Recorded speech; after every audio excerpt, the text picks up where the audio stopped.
নমস্কার বন্ধুরা, আসাস কুকে সবাইকে স্বাগত। বন্ধুরা, আজকে আমি একটা মুখরোচক রেসিপি নিয়ে চলে এসেছি। এটা নাস্তা হিসেবে বানিয়ে নিতে পারো। যেদিন রুটি তরকারি খেতে ইচ্ছে করবে না বা একটু মুখরোচক জিনিস খেতে ইচ্ছে করবে, তখন এইভাবে কিন্তু বানিয়ে নিতে পারো। ভীষণ টেস্টি হয় খেতে, সবাই ভীষণ পছন্দ করবে যদি এইভাবে বানিয়ে দাও। তাহলে আর দেরি না করে চলো দেখে নেওয়া যাক ঝটপট কীভাবে বানিয়েছি। বন্ধুরা, এখানে দেখো আমি একটা বাটি নিয়েছি বড় সাইজের, তার মধ্যে একটা ছোটো বাটি মেপে আমি নিয়ে নিলাম আটা দিয়ে কিন্তু আজকে এটা বানাবো। তবে এখানে আটাটা 250 গ্রাম হবে, তোমরা তোমাদের কতটা লাগবে সেই হিসেবে কিন্তু নিয়ে নেবে। আটার মধ্যে অল্প সামান্য লবণ দিলাম আর 2 চামচ মতো রিফাইন্ড অয়েল দিলাম, দিয়ে ভালো করে ময়াম দিয়ে নিচ্ছি। আটাতেও আমি ময়াম দিচ্ছি, তাহলে যে নাস্তা রেসিপিটা বানাবো ওপরটা বেশ খাস্তা হবে, খেতে ভালো লাগবে। প্রতিদিনই তো আমরা এমনি সিম্পল রুটি ভেজেই খাই রুটি তরকারি। আজকে রুটি তরকারি না বানিয়ে আমি এইভাবে বানিয়েছিলাম, বেশ ভালো হয়েছিল। সবাই ভীষণ পছন্দ আর ভীষণ আনন্দ করে খেয়েছিল। তার জন্য তোমাদের সাথে শেয়ার করছি। তোমরা যেদিন একটু মুখরোচক খেতে ইচ্ছে করবে এইভাবে বানিয়ে খেয়ে নিতে পারবে। আর দেখো, আটাতে আমি অল্প অল্প করে জল দিয়ে একটা ডো তৈরি করে নিচ্ছি। যেমন রুটি করার ডো তৈরি করে ঠিক সেভাবেই ডোটা তৈরি করে নেব। তবে অল্প অল্প করে জল দিয়ে আমি ডোটা ভালো করে মাখিয়ে নিচ্ছি। দেখো, ভালো করে মাখিয়ে নিয়েছি ডোটা। বেশ একটু সময় নিয়ে ভালো করে মাখিয়ে নেবে ডোটা, তাহলে বেশ সুন্দর এই নাস্তা রেসিপিটা তৈরি হবে।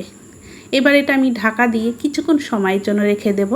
ততক্ষণে তারপরে যে কাজটা করব তার যতক্ষণ টাইম লাগবে ততক্ষণই আমি এটা ঢাকা দিয়ে রেখে দিচ্ছি। এরপরে দেখো, গ্যাস ধরিয়ে একটা কড়াই বসিয়ে দিয়েছি। তার মধ্যে আমি অল্প সামান্য সাদা তেল দিলাম। তেলটা দেখতেই পাচ্ছ খুব অল্প দিয়েছি। খুন্তি দিয়ে এবার চারিপাশে কড়াই এভাবে ছড়িয়ে দিচ্ছি। দেওয়ার পর এবার তেলটা ভালো করে আগে গরম করে নিচ্ছি। তেলটা যে গরম হয়ে গেছে তখন ওর মধ্যে 1/2 চামচ দিয়ে দিলাম গোটা জিরেটা আগে একটু তেলের মধ্যে ভেজে নিচ্ছি। ভেজে নিয়ে তারপরে এর মধ্যে আমি কিছু সবজি দিয়ে দেবো। এখানে দেখো, একটা কাঁচা আলু নিয়েছি, গ্রেট করে রেখেছিলাম, ধুয়ে ভালো করে নিয়েছি গ্রেট করার পর। আর কাঁচা আলু আর এখানে কিছুটা বাঁধাকপি সে কুচি কুচি করে কেটেছিলাম, সেটাও দিয়ে দিলাম। আলু আর বাঁধাকপিটা ভালো করে নাড়াচাড়া করে কিছুক্ষণ সময় নিয়ে ভেজে নেব, যাতে আলু আর বাঁধাকপিটা ভালো করে ভাজা হয়ে যায়।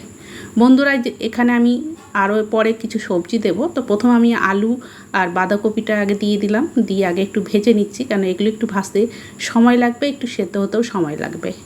এবার এতে অল্প সামান্য লবণ দিচ্ছি। লবণটা যতটা লাগবে তার থেকে একটু কমই দিলাম, কেন পরে আবার একটু লবণ অ্যাড করব। তার জন্য এখন একটু অল্প লবণ দিলাম। দিয়ে এইবার ভালো করে এটাকে একটু ভাজা ভাজা করে নিচ্ছি, যাতে এটা সেদ্ধ হয় আর খুব সুন্দর ভাজা হয়। বন্ধুরা, বাচ্চারা কিন্তু একদমই সবজি খেতে চায় না, তাদেরকে কিন্তু এইভাবে যদি বানিয়ে দেওয়া যায় দেখবে বেশ ভালো, খুব খুশি হয়েই তারা খেয়ে নেবে। দেখো, কিছুক্ষণ নাড়াচাড়া করে ভেজে নিয়েছি, অনেকটাই সেদ্ধ হয়ে গেছে। এবার ওর মধ্যে দিয়ে দিচ্ছি আমি কিছুটা গাজর, 2টো গাজর নিয়েছিলাম, সেটাও গ্রেট করে নিয়েছি। গাজরটাও গ্রেট করে নেওয়ার পর দিয়ে দিলাম। এবার একটা পেঁয়াজ বড় সাইজেরই ছিল, তার জন্য একটা নিয়েছি। যদি ছোট সাইজের হয় তাহলে 2টো পেঁয়াজ নেবে।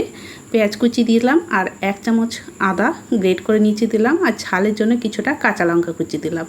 তোমরা যারা নিরামিষ পুরো বানাতে চাও তাহলে কিন্তু পেঁয়াজটা বাদ দিয়ে বানাবে। এবার এখানেও আমি আরও একটু লবণ দিয়ে দিলাম।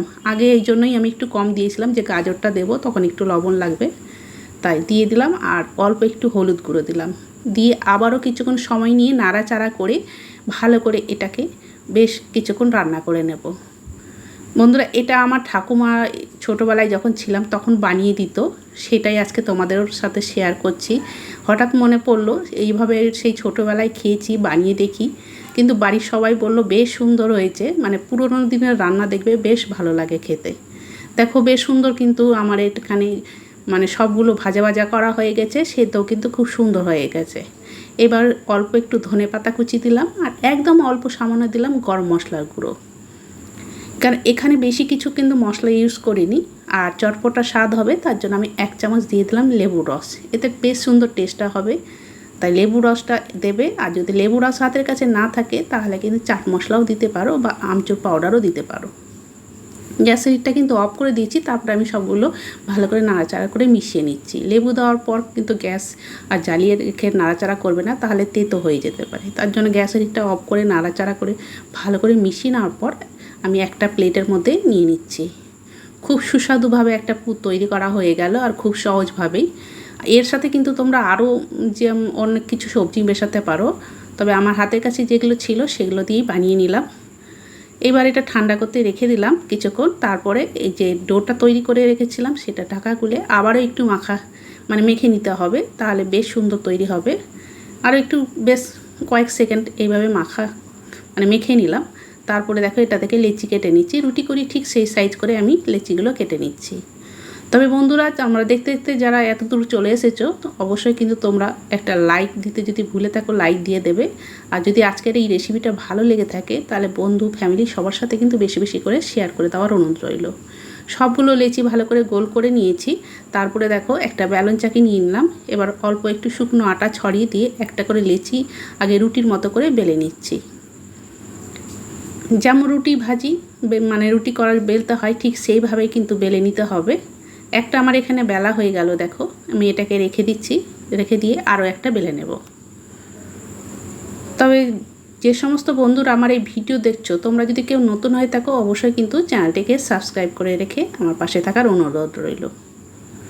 দেখো আরও একটা বেলে নিলাম, এখানে আমার দুটো বেলা হয়ে গেল। এবার এর ওপরে দেখো এই যে পুরটা রেডি করেছিলাম সেই পুরটা এইভাবে মাঝখানে বেশ কিছুটা করেই দিয়ে দিচ্ছি। পুরটা একটু বেশি করে দেবে, তাহলে খেতে বেশ ভালো লাগবে। দেখো এইভাবে মাঝখানে আমি পুরটা দিয়ে দিলাম। দেওয়ার পরে এবার জল নিয়ে নিচ্ছি, একটু আঙুলে করে জল নিয়ে তারপরে এই চারি সাইডে এইভাবে গোল গোল করে জলটা একটু লাগিয়ে দিতে হবে। দেখো চারি সাইডে এইভাবে পুরো গোল করে আমি জলটা ধারে এইভাবে লাগিয়ে দিলাম। এবার আর একটা রুটি বেলেছিলাম সেইটা এর উপরে এইভাবে বসিয়ে দিলাম, দিয়ে হাত দিয়ে এইভাবে দেখো কিভাবে বানাচ্ছি, এইভাবে একটু চেপে দেবে। এইভাবে একটু চেপে দিতে হবে, তাহলে পুরটা কিন্তু একদমই বেরোবে না। আর সাইডে জল লাগিয়ে দিয়েছিলাম, তাতে দুটো একটার সাথে ভালো করে জুড়ে যায়। এরপরে দেখো কিভাবে আমি ধারের এই ডিজাইনটা তৈরি করছি।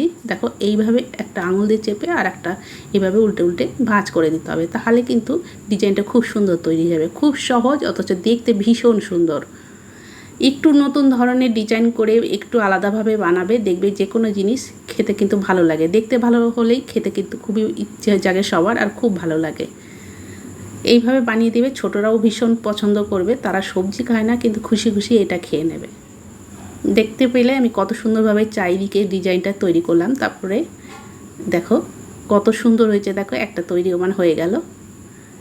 এই রকমভাবে কিন্তু তৈরি করে নিতে হবে। তোমাদেরকে আমি আরও একটা তৈরি করে দেখাচ্ছি যাতে তোমাদের তৈরি করতে খুব সুবিধা হয়। এইভাবে মাঝখানে একটু বেশি করে পুর দিতে হবে। তারপরে আর একটা বসিয়ে দেব, তার আগে একটু জল লাগিয়ে দিচ্ছি ধারে।